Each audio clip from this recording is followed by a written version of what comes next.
میری سیکریٹری اور میں بھاگ چھائے۔ میری ٹانگ کا علاج بھی چل رہا تھا، حالانکہ میں اسٹک کے سہارے چلتا تھا، لیکن پھر بھی میں اسے ہر جگہ ڈھونڈنے کی کوشش کر رہا تھا۔ اپنے تمام دوستوں کو، جو کہ بڑی بڑی فارمز کے مالک تھے، انہیں پراچی کے بارے میں کہنے لگا کہ جاب لینے آئے تو مجھے ضرور بتائیے گا، وہ کہیں بھی نظر آئے تو مجھے کانٹیکٹ کر کے بتائیے گا، وہ کہاں ہے۔ سب لوگ مجھے پاگل اور دیوانہ سمجھنے لگے۔ میری ٹانگ کافی حد تک ٹھیک ہو چکی تھی، اب مجھے اسٹک کی ضرورت محسوس نہیں ہوتی تھی۔ پھر میں نے سوچا کہ میں کون سا اس سے محبت کرتا ہوں جو اس کے بارے میں اتنا پریشان ہو رہا ہوں۔ میں کیوں اس کے پیچھے اتنا پاگل ہو رہا ہوں؟ مجھے اسے چھوڑ دینا چاہیے۔ میں دوبارہ سے آفس جانے لگا، لیکن کام میں میرا دل ہی نہیں لگتا تھا۔ میں نے ہر چیز میں، کام میں اپنا دماغ لگانے کی کوشش کی، لیکن وہ لڑکی میرے سر پر ایسے سوار ہو چکی تھی کہ اس کے علاوہ کچھ نظر ہی نہیں آتا تھا۔ اننت کھنہ کسی بھی لڑکی کے لیے اتنا پاگل نہیں ہو سکتا تھا۔ میں نے اپنے اندر سے اسے پرانے اننت کو جگانے کی کوشش کی، اپنے آپ کو یاد دلانے کی کوشش کر رہا تھا کہ مجھے کبھی کسی کی پرواہ نہیں ہوئی تھی اور ابھی بھی کسی کی پرواہ نہیں ہونی چاہیے۔ یہ لڑکی میرے لیے کوئی آخری لڑکی نہیں تھی۔ مجھے اپنے آپ کا ویسا ہی کر لینا چاہیے جیسا میں پہلے تھا، لیکن میری بے چینی بڑھتی جا رہی تھی۔ ایک بار میں نے ایک لڑکی کو کہا کہ وہ کافی خوبصورت ہے، مجھے پسند بھی بہت کرتی تھی۔ میں نے اسے ریسٹورنٹ پر بلایا۔ وہ بہت خوش تھی، میرے سامنے بیٹھی تھی، شارٹ سلیوز لیس شرٹ پہنی ہوئی تھی، میرے سامنے بیٹھی تھی۔ اس کے بازو کو دیکھ کر مجھے پراچی کا خیال آنے لگا۔ اس کے دودھیا بازو میری آنکھوں کے سامنے لہرانے لگے۔ وہ وقت یاد آنے لگا، دل زور زور سے دھڑکنے لگا۔ سامنے ارپیتا بیٹھی ہوئی تھی، اس نے چٹکی بجائی تو میں ہوش میں واپس آیا۔ وہ کہنے لگی، کہاں کھوئے ہوئے ہو؟ میں باتیں کر رہی ہوں اور تم ہو کہ میری طرف دیکھ ہی نہیں رہے ہو، میری تعریف بھی نہیں کی تم نے۔ میں نے خود کو جھٹکا تھا، ارپیتا کو دیکھنے لگا۔ وہ بھی کافی ماڈرن فیملی سے بلانگ کرتی تھی۔ کئی بار میں اس کے ساتھ وقت اور راتیں بھی گزار چکا تھا۔ کافی خوبصورت لڑکی تھی، بس پراچی نہیں تھی۔ میں نے کچھ دیر آنکھیں بند کی، خود کو ارپیتا کی تعریف کرنے کے لیے تیار کرنے لگا۔ اسے غور سے دیکھنے لگا۔ میں نے کہا کہ تم میری دوست ہو، اس لیے عام سی لڑکی تو ہو نہیں سکتی۔ تم جانتی ہو کہ میں حسین لڑکیوں کا دیوانہ ہوں۔ وہ مسکرانے لگی۔ میں نے اس کا ہاتھ پکڑ لیا، لیکن دل میں بے چینی بڑھنے لگی تھی۔ میں اپنی کیفیت پہ قابو پانے لگا۔ میں نے کہا، ارپیتا تم بے حد حسین ہو، مجھے بہت خوبصورت لگتی ہو۔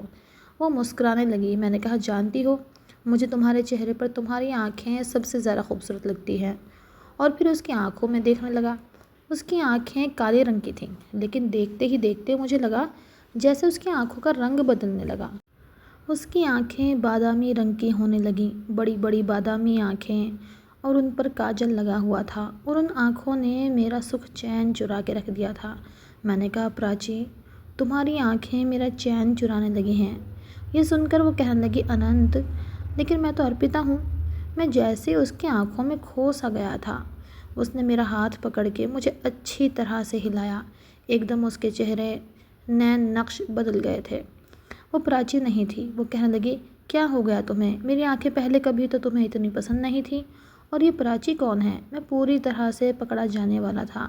میں نے کہا، کوئی نہیں، چلو میرے ساتھ۔ میں نے اسے ریسٹورنٹ کے اوپر ہوٹل میں ایک کمرہ بک کروایا تھا، اور دل میں سوچ چکا تھا کہ واپس پرانا والا اننت بن جاؤں گا۔ وہ میرے ساتھ ہوٹل کے روم میں آ گئی، میرے سامنے بیٹھی تھی، بال کھلے ہوئے تھے، گلے میں ایک مفلر پہن رکھا تھا، باقی وہ بالکل چست لباس میں میرے سامنے بیٹھی تھی، لیکن میرے دل میں کوئی بھی ہلچل نہیں ہوئی تھی۔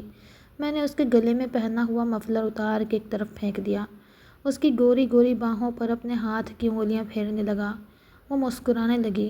مجھے یاد آنے لگا کہ پراچی نے میری کلائی پکڑ کر بری طرح سے جھٹکا تھا۔ اس کے سر سے پیروں تک ڈھکے کپڑوں میں لپٹا ہوا اس کا وجود پاکیزہ کی تصویر لگتا تھا۔ میری دھڑکن تیز تیز دھڑکنے لگی، میری سانسیں پھولنے لگیں۔ ارپیتا نے کہا، کیا ہوا اننت؟ میں نے کہا، اپنے کپڑے اتارو۔ پہلی بار یہ کہتے ہوئے میری زبان لڑکھڑا رہی تھی۔ اس نے اپنی شرٹ کے بٹن کھولنے شروع کیے۔ میں نے فوراً سے اپنی آنکھیں بند کر لیں۔ میں نے کہا، تمہیں شرم نہیں آتی؟ کیا لگتی ہو تم میری؟ کیا رشتہ ہے میرا تم سے؟ شرم نہیں آتی تمہیں میرے سامنے یوں کپڑے اتارتے ہوئے؟ تمہاری کوئی عزت نہیں ہے؟ صرف چند ہزار کی وجہ سے ایک پرفیوم کے بدلے تم میرے سامنے کپڑے اتارنے کو تیار ہو؟ میری بات سن کر وہ مجھے حیران ہو کر دیکھ رہی تھی۔ میں نے کہا، عورت تو اتنی بے قیمت نہیں ہوتی۔ کہنے لگی، تمہیں کیا ہوا ہے؟ کیسی باتیں کر رہے ہو؟ جس فیملی سے ہم بلانگ کرتے ہیں یہاں ایسے دوست اور ایسی باتیں عام ہیں۔ تم کب سے چھوٹی سوچ والے مردوں جیسی باتیں کرنے لگے ہو؟ میں نے کہا کہ جاؤ یہاں سے، باہر نکل جاؤ۔ میری نظر میں عورت وہ ہے جو پورے کپڑوں میں خود کو لپیٹ کے رکھے، جس کا حسن صرف اس کے پتی کے لیے ہو، سب کے لیے عام نہ ہو، جو بنا شادی کے کسی کے ساتھ وقت گزارنا بھی پسند نہ کرے، وہ ہوتی ہے عورت۔ تم عورت نہیں ہو، جاؤ دفع ہو جاؤ یہاں سے۔ وہ مجھے دیکھ کر غصے سے کھڑی ہو گئی، کہنے لگی، تم پاگل ہو گئے ہو، تمہارا دماغ خراب ہو گیا ہے، پہلے اپنے دماغ کا علاج کرواؤ۔ یہ کہہ کر وہ میرے کمرے سے باہر نکل گئی۔ اس وقت مجھے یقین ہو گیا تھا اور میں پھوٹ پھوٹ کے رونے لگا۔ میرے لیے پراچی ایک عام سی لڑکی نہیں تھی، بلکہ میں اس سے محبت کرنے لگا تھا۔ ہر لڑکی میں اسے دیکھنے کی کوشش کرتا تھا۔ میں نے لڑکیوں کے ساتھ دوستی کرنا، ان کے ساتھ راتیں گزارنا چھوڑ دیا تھا۔ میری زندگی دھیرے دھیرے بدلنے لگی تھی۔ ایک دن میرے ممی پاپا مجھ سے کہنے لگے وہ میری شادی کرنا چاہتے ہیں، لیکن میں نے انکار کر دیا۔ میرے پاپا کہنے لگے، کیوں انکار کر رہے ہو؟ 30 سال کے ہو گئے ہو، شادی تو تمہاری ہونی چاہیے۔ میں نے کہا، شادی میں کر چکا ہوں، بس اپنی پتنی کو ڈھونڈ رہا ہوں۔ میرے پاپا تو یہ سن کر حیران رہ گئے تھے، کہنے لگے، میں سمجھا نہیں۔ میں نے کہا، وہ جو ہمارے آفس میں پراچی کام کرتی تھی، اس سے کورٹ میرج کی ہوئی ہے۔ یہ سن کر میرے پاپا غصے سے بھر گئے، کہنے لگے، تمہارا دماغ تو خراب نہیں ہے، معمولی سی لڑکی سے تم نے کورٹ میرج کر لی۔ میں نے کہا، معمولی نہیں ہے، وہ میری بیوی ہے اور میرے لیے بہت خاص ہے۔ میرے پاپا کہنے لگے، میں کبھی بھی اسے اپنی بہو نہیں مانوں گا۔ اننت، تمہارا دماغ خراب ہو گیا ہے۔ میں نے کہا، میں اس سے بہت محبت کرتا ہوں۔ وہ کہنے لگے، تبھی وہ آئی تھی یہاں پر، لیکن جب ہم نے کہا کہ تم مر چکے ہو تو وہ واپس چلی گئی۔ میرے پاپا کہنے لگے، اسے طلاق دے کر پیسے دے کر فری کرو۔ میں اتنی معمولی سی لڑکی کے ساتھ تمہاری شادی نہیں کر سکتا۔ پہلی بار میں نے اپنے باپ کے سامنے اپنی آواز تیز کی تھی۔ میں نے کہا، معمولی لڑکی نہیں ہے، وہ بہت خاص ہے، میرے لیے بہت خاص ہے۔ میں اس سے بہت محبت کرتا ہوں پاپا، اس کے بغیر نہیں رہ سکتا۔ وہ میرے دل میں رہتی ہے، میری آتما میں بستی ہے۔ میرا پاگل پن دیکھ کر میرا باپ اور میری ماں چپ سے ہو گئے تھے۔ میں اپنے کمرے میں چلا گیا۔ اس کے بعد میں نے اسے ڈھونڈنا شروع کر دیا۔ دیوانہ ہو چکا تھا اس کے پیچھے۔ نہ دن کا ہوش تھا، نہ رات کا، نہ کھانے کا پتہ ہوتا تھا، نہ پینے کا۔ بس ایک یہی خواہش تھی کہ بس کہیں نہ کہیں سے وہ میرے سامنے آ جائے۔ وہ میرے لیے کیا تھی اب پتہ چل رہا تھا۔ اب پتہ چل رہا تھا کہ اب تک اس کو دیکھنے کی، اسے پانے کی، اس کے قریب جانے کی خواہش میرے دل میں کیوں تھی۔ میرا وہ کون سا جذبہ تھا جو مجھے چین نہیں لینے دے رہا تھا؟ بدلہ نہیں تھا، وہ محبت تھی۔ اس کو کھونے کا ڈر تھا، اس کا مجھ سے شادی کرنا، پھر میرے قریب آنا۔ اس کی چند گھنٹوں کی سنگت نے مجھے یہ سمجھا دیا تھا کہ پتنی کیا ہوتی ہے اور ایک کال گرل کیا ہوتی ہے۔ اس کا حسن صرف میرے لیے تھا، اور اب اگر مجھے کوئی پریشانی اور بے چینی تھی تو یہی کہ اس کی نظر میں مر چکا ہوں، کہیں کسی اور کی نہ ہو جائے۔ میں یہ برداشت ہی نہیں کر سکتا تھا کہ وہ کسی اور کی ہو جائے، کسی سے شادی نہ کر لے۔ میں اسے دیوانوں کی طرح ڈھونڈ رہا تھا۔ ایک بار مجھے ایک لڑکی نظر آئی، وہ پیچھے سے بالکل پراچی جیسی لگ رہی تھی۔ اس وقت میں روڈ پر گاڑی چلا رہا تھا۔ اسے دیکھ کر میں نے فوراً سے گاڑی ایک طرف لگائی اور جلدی سے گاڑی سے نیچے اترا۔ گاڑی کو بنا بند کیے اس کے پیچھے بھاگنے لگا۔ وہ ایک مال کے اندر جا چکی تھی۔ وہ مال روڈ کے دوسری طرف تھا۔ مجھے تو پرواہ نہیں تھی کہ گاڑیاں کتنی تیزی سے چل رہی ہیں۔ میں بس پراچی پراچی پکار رہا تھا، بس وہ ایک بار پلٹ کر مجھے دیکھ لے اور رک جائے۔ میں نے روڈ کراس کرتے ہوئے کئی گاڑیاں مجھ سے ٹکراتی ہوئی بچی تھیں، لیکن مجھے پرواہ ہی نہیں تھی۔ میں بھاگ کر مال تک گیا تھا جب تک وہ اندر جا چکی تھی۔ جب میں اندر پہنچا تو چاروں طرف دیکھنے لگا، وہ کہیں نظر نہیں آ رہی تھی۔ پھر مجھے وہ ایکسیلیٹر سے اوپر جاتی نظر آئی۔ میں اس کے پیچھے ایکسیلیٹر پر چڑھ کر سیڑھیاں چڑھنے لگا۔ تب تک وہ اوپر پہنچ کر ایک طرف جانے لگی۔ میں نے کہا، پراچی رکو، میری بات سنو، لیکن اس کا وہی لاپرواہ انداز، ایک بار اس نے پلٹ کر نہیں دیکھا۔ میں اس کے پاس گیا، اس کے سامنے آیا تو میرے ہوش اڑ کے رہ گئے۔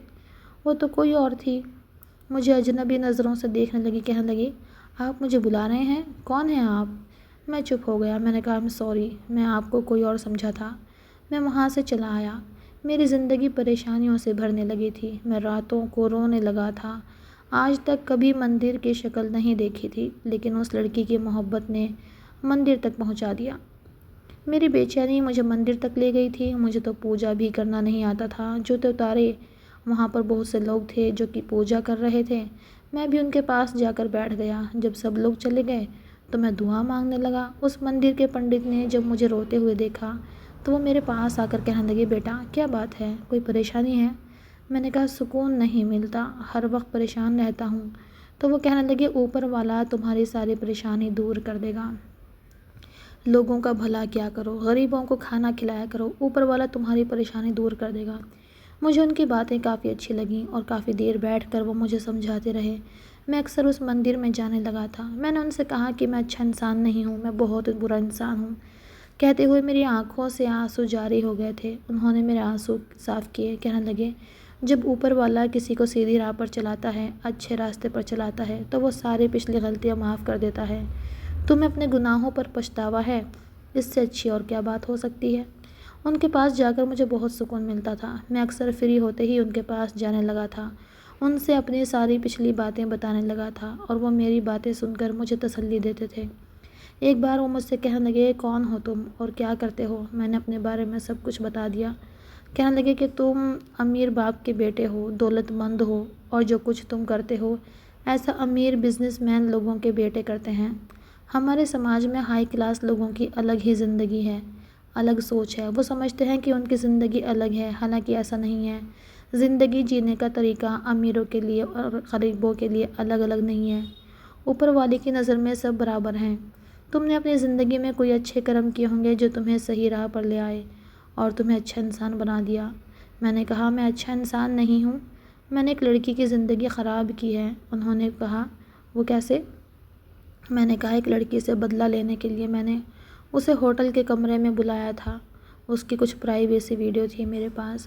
اس کو اس ویڈیو کی وجہ سے بلیک میل کر کے اسے کمرے میں بلایا تھا۔ لڑکی بہت شریف تھی۔ یہ کہہ کر میں چپ سا ہو گیا۔ آنکھوں کے سامنے پراچی کا چہرہ نظر آنے لگا۔ کہنے لگے، پھر؟ میں نے کہا، میں نے اسے کہا کہ تمہاری ویڈیو وائرل کر دوں گا ورنہ میرے ساتھ ایک رات گزارو۔ لیکن اس نے کہا کہ وہ ایک پاپ نہیں کر سکتی، پاپ کرے گی تو مر جائے گی، کیونکہ اس نے اپنے پاپا سے وعدہ کیا ہوا تھا کہ وہ کوئی غلط کام نہیں کرے گی، اس کے پاپا کی عزت داؤں پر نہیں لگائے گی۔ وہ بہت روئی تھی، وہ میرے سامنے گڑ گڑائی تھی، ہاتھ جوڑ کر کہنے لگی، مجھے بدنام نہ کرو۔ لیکن میرے سر پر تو شیطان سوار ہو چکا تھا۔ میں نے کہا، تمہیں اس وقت چھوٹ نہیں ملنے والی، چاہے کچھ بھی ہو جائے۔ تو وہ کہنے لگی، ایسا کرو، ایک رات کے لیے کورٹ میرج کر لو، کورٹ میرج کر کے تم اپنا بدلہ لے لو اور اس کے بعد ڈیورس دے دینا۔ پھر میں نے اس سے کورٹ میرج کر لی، اپنا بدلہ بھی لے لیا، لیکن وہ میری طرف غصے سے دیکھنے لگے۔ کہنے لگے، پھر؟ میں نے کہا، میں اسے ڈیورس نہیں دے پایا۔ یہ کہتے ہوئے میں پھوٹ پھوٹ کر رونے لگا۔ وہ مجھ سے ڈیورس مانگتی رہی، کہتی رہی کہ تم بدلہ لے چکے ہو، اب تو مجھے چھوڑ دو۔ لیکن میں اسے چھوڑ نہیں پایا، اس لیے کہ مجھے اس سے محبت ہو گئی تھی اور اب وہ پتہ نہیں کہاں چلی گئی۔ میں دیوانوں کی طرح اسے ڈھونڈتا ہوں لیکن وہ مجھے کہیں نہیں ملتی۔ اس سے معافی مانگنا چاہتا ہوں، میں نے اس کے ساتھ غلط کیا، اس کے ساتھ زیادتی کی۔ جب تک وہ مجھے نہیں ملے گی مجھے چین نہیں آئے گا۔ میری بات سن کر وہ اٹھ کر چلے گئے۔ میں اپنے گھر آ گیا۔ دھیرے دھیرے میری زندگی بالکل بدلتی جا رہی تھی۔ میں ہر غلط کام کو چھوڑ چکا تھا۔ میں نے دوستوں کے ساتھ رہنا چھوڑ دیا تھا، پارٹیوں میں جانا چھوڑ دیا تھا، اسٹینڈرڈ کے کپڑے پہننے چھوڑ دیے تھے، سمپل سے لوور ٹی شرٹ پہننے لگا تھا، کیونکہ میرا دل اب کسی چیز میں نہیں تھا۔ ہر رات دعاؤں میں بس اسی کو مانگتا تھا، بس ایک بار مجھے مل جائے۔ میرے پاپا میرے بدلے ہوئے حلیے کو دیکھ کر مجھے برا بھلا کہنے لگے۔ وہ کہنے لگے، کیا تم نے دیوانہ والی حالت بنا لی ہے؟ لوگ میرا مذاق اڑاتے ہیں کہ تمہارا بیٹا پاگل ہو گیا ہے، یہ تم نے اپنا کیا حال کر لیا ہے؟ میں نے کہا، جب پاگل تھا تو سب لوگ ٹھیک کہتے تھے، اب ٹھیک ہو گیا ہوں تو سب کو میں پاگل لگتا ہوں۔ پاپا کہنے لگے، تم جیسے تھے ویسے ہی ہو جاؤ، تم ویسے ہی اچھے تھے۔ اب تو جہاں بھی تمہارے رشتے کی بات کرتا ہوں تمہارا حلیہ دیکھ کر وہ لوگ ہاتھ جوڑ لیتے ہیں، کہتے ہیں کہ ہم تمہارے بیٹے سے اپنی بیٹی کی شادی نہیں کر سکتے، یہ اب ہمارے اسٹینڈرڈ کا نہیں رہا۔ میں نے کہا، مجھے کوئی فرق نہیں پڑتا کہ لوگ آپ کو کیا کہتے ہیں، لیکن میں اپنے آپ کو نہیں بدل سکتا، میں جیسا ہوں ویسا ہی رہوں گا۔ میرا باپ مجھ سے کہہ کہہ کر جب تھک گیا تو کہنے لگے، ایسا کرو، اس لڑکی کو ہی لے آؤ، ہم اسے ہی سویکار کر لیں گے۔ میں نے کہا اگر وہ مجھے مل جاتی تو کیا میں آپ کے کہنے کا انتظار کرتا، اسے یہاں نہ لے آتا؟ پتہ نہیں وہ کہاں چلی گئی، ڈھونڈ ڈھونڈ کے تھک چکا ہوں، مجھے ملتی ہی نہیں ہے۔ یہ کہتے ہوئے میری آنکھوں سے آنسو بہنے لگے۔ میرے آنسوؤں پر میرا کنٹرول ہی نہیں رہا تھا۔ ہر رات اسے دعاؤں میں مانگتا تھا، یہ بھی دعا کرتا کہ وہ کسی اور سے شادی نہ کر لے، کیونکہ اس کی نظر میں مر چکا تھا۔ اگر اس کی نظر میں زندہ ہوتا تو شاید وہ ڈائیورس لینے کے لیے پلٹ کر واپس بھی آتی، لیکن اب تو وہ کبھی پلٹ کر نہیں آ سکتی۔ ایک دن میں آفس سے گھر جا رہا تھا۔ راستے میں کچھ لڑکے زبردستی اپنی گاڑی میں ایک لڑکی کو بٹھانے کی کوشش کر رہے تھے۔ وہ لڑکی ان لڑکوں کو خود سے چھڑوانے کی کوشش کر رہی تھی۔ گلی سنسان تھی۔ شاید سنسان گلی میں اس لڑکی کو جاتا دیکھ کر بدمعاش قسم کے لڑکے اس کے ساتھ کچھ غلط کرنا چاہتے تھے۔ میں فوراً گاڑی سے نیچے اترا اور ان لڑکوں کو مارنے لگا۔ کھینچا تانی میں اس لڑکی کے کپڑے پھٹ گئے تھے۔ سردیوں کا موسم تھا، میں نے جیکٹ پہن رکھی تھی۔ وہ جیکٹ اتار کر میں نے اس لڑکی کو دی تاکہ وہ خود کو ڈھک سکے۔ وہ لڑکے مجھے دیکھ کر اس لڑکی کو چھوڑ کر بھاگ گئے تھے۔ میں نے اس لڑکی کو اس کے گھر تک چھوڑا۔ مجھے بہت دعائیں دے رہی تھی، کہنے لگی بھیا آپ بہت اچھے ہو جو آپ نے میری عزت بچا لی۔ اسے کیا خبر تھی میں پہلے کیا تھا۔ ایک دن میں انہی پنڈت جی کے پاس گیا تو وہ کہنے لگے ہم نے ایک آشرم کھولا ہوا ہے، وہاں پر اناتھ بچے بھی ہیں، اگر تم کہو تو میں تمہاری کسی لڑکی سے شادی کرا دوں، تمہاری بھی زندگی کو جینے کا مقصد مل جائے گا اور اس لڑکی کو بھی سہارا مل جائے گا۔ میں نے کہا میں اس لڑکی کے علاوہ کسی اور سے شادی نہیں کر سکتا۔ وہ کہنے لگے وہ تمہاری زندگی سے جا چکی ہے اور 2 سال گزر چکے ہیں، ہو سکتا ہے اس کی کہیں اور شادی ہو گئی ہو۔ جس لڑکی کی میں بات کر رہا ہوں وہ بھی بہت اچھی ہے، تم اس کے ساتھ بہت خوش رہو گے۔ اس کے پتا ایک زمانے میں میرے بہت گہرے اور اچھے دوست تھے، ان کے مرنے کے بعد وہ بچی میرے پاس آ گئی، پڑھی لکھی ہے، آشرم میں اناتھ بچوں کو ہندی اور انگریزی پڑھاتی ہے۔ تمہیں دیکھا تو مجھے خیال آیا اگر تم کہو تو میں تمہاری شادی اس سے کروا دیتا ہوں۔ میں نے کہا مجھے نہیں لگتا کہ میں کسی کے ساتھ انصاف کر سکوں گا۔ میری بات سن کر وہ مسکرانے لگے، کہنے لگے جیسے اوپر والے نے تمہیں صحیح راستہ دکھایا ہے ویسے ہی وہ تمہیں انصاف کرنا بھی سکھا دے گا۔ میرے دل میں خیال آیا اس لیے تم سے کہہ دیا۔ میں جانے کے لیے اٹھ کر کھڑا ہو گیا۔ کہنے لگے تو تمہاری طرف سے انکار سمجھوں؟ میں نے کہا جی ہاں، میری طرف سے انکار ہی سمجھیں، کیونکہ میں کسی اور لڑکی کے ساتھ کوئی بھی رشتہ نہیں بنا سکتا۔ کہنے لگے چلو ٹھیک ہے، ایک اور نوجوان ہے میری نظر میں، اس سے بات کر لیتا ہوں، وہ میرے دوست کی بیٹی ہے اس لیے اس کو اس طرح سے نہیں چھوڑ سکتا۔ انہوں نے اپنے موبائل پر ایک نمبر ملایا، تب تک میں واپس جانے کے لیے دروازے کی طرف بڑھ چکا تھا۔ ابھی میں دروازے تک ہی پہنچا تھا جب وہاں سے ان کی آواز میرے کانوں میں پڑی۔ میرے پیر وہیں کے وہیں رک گئے۔ کہنے لگے میں نے تم سے ایک لڑکی کا ذکر کیا تھا نا، پراچی گپتا کا، اگر تمہاری ہاں ہو تو آج شام کو ہی پھیروں کا مہورت نکلوا لیتے ہیں۔ یہ سن کر مجھے لگا جیسے کسی نے میرے دل پر زور کا گھونسا مارا ہو۔ میں تیزی سے پلٹا تھا، تیز چلتا ہوا دوبارہ پنڈت جی کے سامنے آ کر بیٹھ گیا۔ وہ مجھے یوں بیٹھا دیکھ کر کچھ حیران ہوئے تھے۔ کہنے لگے ابھی 2 منٹ بعد کال کرتا ہوں۔ یہ کہہ کر انہوں نے فون کاٹ دیا۔ واپس کیوں آ گئے؟ سب ٹھیک تو ہے نا؟ میں نے کہا آپ نے کیا نام بتایا لڑکی کا؟ کہنے لگے پراچی گپتا۔ میں نے کہا کیا میں اسے دیکھ سکتا ہوں؟ کہنے لگے وہ کبھی بھی تمہارے سامنے نہیں آئے گی، جب سے وہ یہاں آئی ہے بس آشرم میں ہی رہتی ہے، کسی اجنبی کے سامنے نہیں آتی۔ میں نے کہا میں بس ایک جھلک دیکھ سکتا ہوں اس کی۔ کہنے لگے ٹھیک ہے، کل آ جاؤ، تمہیں میں آشرم میں لے جاؤں گا، وہاں ایک کھڑکی ہے جہاں سے تم اس کی ایک جھلک دیکھ سکتے ہو۔ میں نے کہا ٹھیک ہے میں آ جاؤں گا۔ کہنے لگے ابھی تک تو تمہیں اعتراض تھا، اب نہیں ہے؟ میں نے کہا یہ آپ کو میں کل بتاؤں گا۔ انہوں نے مجھے ایک وقت بتا دیا۔ اگلے دن میں اس ٹائم سے پہلے پہنچ گیا تھا۔ وہ مجھے لڑکیوں کے آشرم میں لے گئے۔ وہاں پر انہوں نے اپنا ایک آفس بنا رکھا تھا، وہیں ایک کھڑکی تھی۔ کہنے لگے ذرا سی کھڑکی کھولو اور سامنے جو لڑکی چھوٹے بچوں کو پڑھا رہی ہوگی اسے ایک نظر دیکھ لو۔ دھڑکتے دل کے ساتھ میں نے وہ کھڑکی کھولی تھی، وہ وہی تھی، بڑا سا دوپٹہ اوڑھ رکھا تھا، چھوٹے بچوں کو پڑھا رہی تھی۔ میں تو سکتے میں چلا گیا اور اپنی کیفیت کو محسوس بھی نہیں کر سکتا تھا۔ جس دیوانوں کی طرح میں نے پورے شہر میں ڈھونڈا تھا وہ مجھے اس آشرم میں نظر آئی جو میرے گھر کے بالکل قریب میں تھا۔ میں کبھی سوچ بھی نہیں سکتا تھا۔ اس کہانی کا 5واں بھاگ یہیں تک تھا۔ آگے کی کہانی دیکھنے کے لیے چینل کو سبسکرائب کیجیے۔ کہانی پسند آئے تو لائک ضرور کیجیے گا۔